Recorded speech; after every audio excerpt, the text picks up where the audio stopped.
शनिवारचा आठवडी बाजार काही अजून ठेवून झालेला नाही, पण बाजारातून जो खाऊ आणला होता तो काढून दिलं.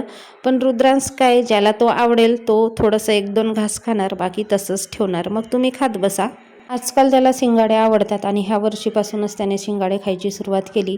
मग काय, मार्केटच्या दिवशी शिंगाडे येतातच येतात. मग तो सगळे शिंगाडे तोच फस्त करतो. एका दमात तर खात नाही, पण खेळून फिरून इकडून तिकडून खात बसतो. रुद्रांशचे पप्पा संध्याकाळला यायलाच होते, तोपर्यंत मी भाजीपाला ठेवून घेतला. धूपबत्ती संपली होती तर बाजारातूनच धूपबत्ती घेऊन आली.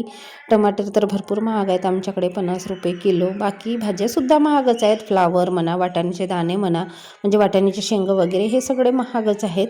पण आपल्याला लागतोच तर मग आणावंच लागतो. मार्केटमध्ये ना किती पैसे घेऊन जा, पैसे काही रिटर्न येत नाही.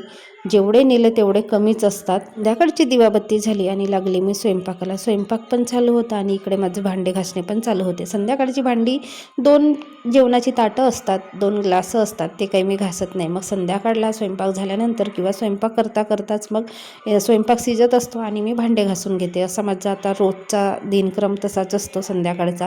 कारण ना भांडे घासायचं म्हटलं तर मला भरपूर कंटाळा येतो. मी संध्याकाळचे भांडे स्किपच करते. रात्रीचे भांडे एका दमातच घासून घेते. स्वयंपाक वगैरे सगळं झालं होतं. जेवायला यांनी जरा थांब म्हटलं, तोपर्यंत मी भाजी निवडून घेतली, मेथीची, जी मार्केटमधून आणली होती.